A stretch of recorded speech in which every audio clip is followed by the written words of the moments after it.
This is Matrix Lord 212, and I'm reviewing Amazing Spider-Man number 36.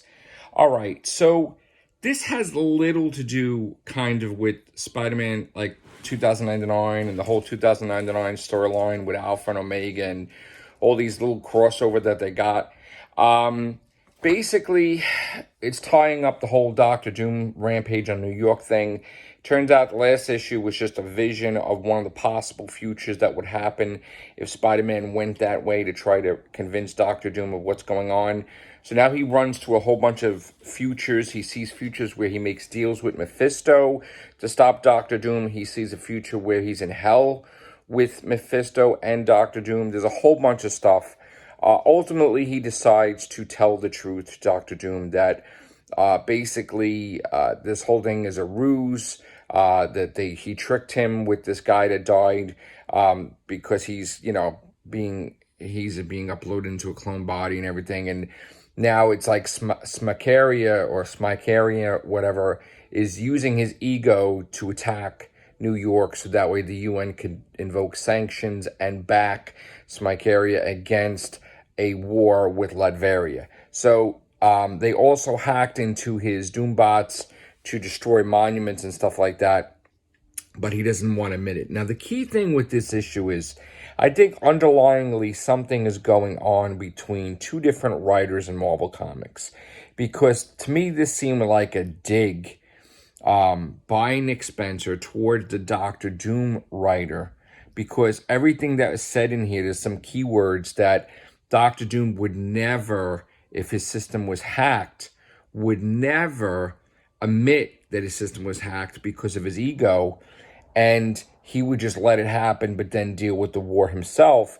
That's totally the opposite of what's going on in Doctor Doom comic, where Doctor Doom's system's hacked. They fire missiles on the space station thing that was supposed to protect the environment, and he surrenders completely and puts whole Latvian control over everyone else to get to the bottom of it. So two different people thinking they know how Doctor Doom acts, but one writer smiting another, and I think that's exactly what's going on. It's talk and code. Because again, if you read Doctor Doom and you read Amazing Spider-Man, you could see that exactly the same month there was assassination attempt. In the thing with Doctor Doom, it was successful and he died and went to hell. And in Amazing Spider-Man, it was not successful and he was angry and he had Doombots. Also, the similarities that his system was hacked in Doctor Doom comic that fired upon innocent civilians and like a space station, and he surrendered his whole entire country and himself to get to the bottom of it. And that was his ego, but then his ego was different in Amazing, where his system was hacked and he refused to acknowledge that he was hacked because he's an ego and he would never be controlled, but he would rather just fix the problem with the war. So again, there's something going on behind the scenes with the Doctor Doom writer and the Amazing Spider-Man writer, because it is very painfully apparent that there is some type of rivalry or some type of disagreement or something going on where maybe Nick Spencer was supposed to get the Doctor Doom comic and didn't, or I don't really know. It's hard to, theorize exactly why in the same month this is happening, and one book is contradicting another book. One writer's contradicting another about how Doctor Doom, the ego, is and how he acts. But forget about that for a second. We could delve into that in a podcast, in the Everything Show. But ultimately, it was a good issue, a really good issue. It delves deep. Of course, Teresa Parker hates the Chameleon. He killed her boyfriend, and she can't get over that. And last issue, Spider-Man admitted to her that in Amazing Spider-Man 388, a long time ago, which I remember reading, Chameleon manufactured life model decoys of their parents to try to get that he worked for Harry Osborn, which was like a goblin thing against Peter Parker to wreck him emotionally.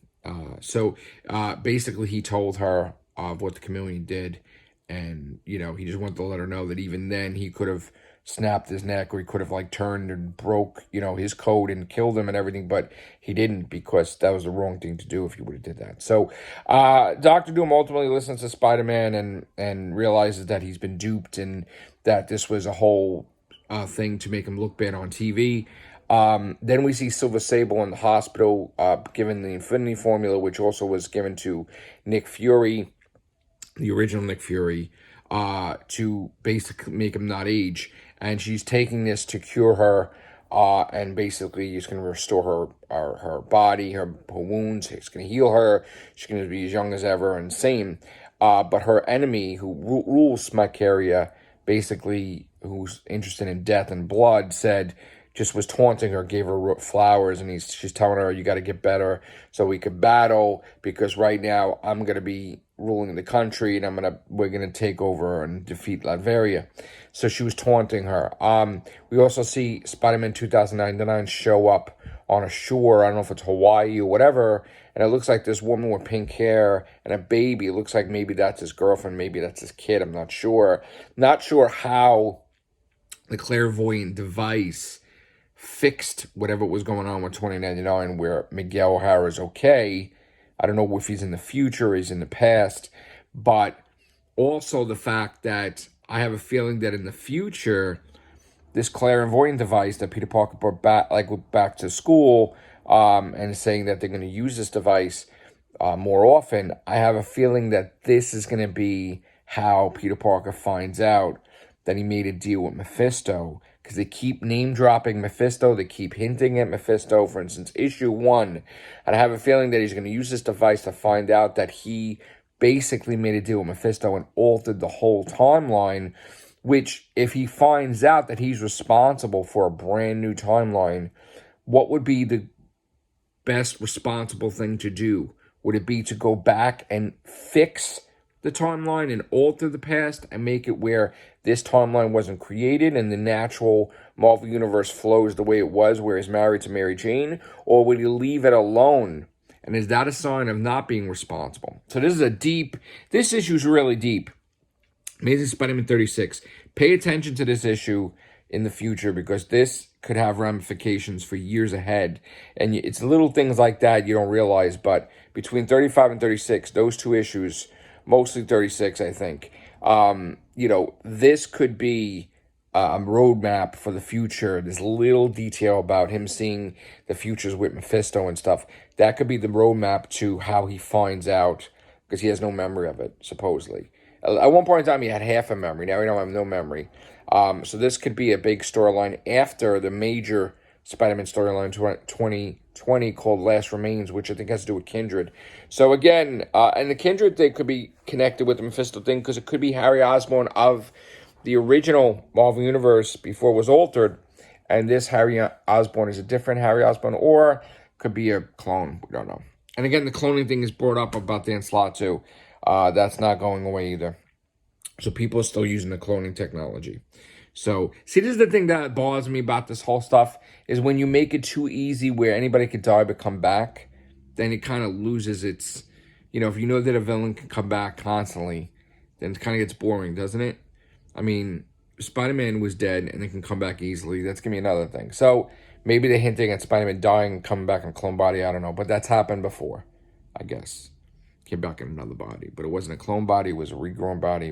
So I came, I'm rambling now with Moreland and all that stuff with all this storyline. All right, anyway, great issue, Amazing Spider-Man 36. Take care, bye for now.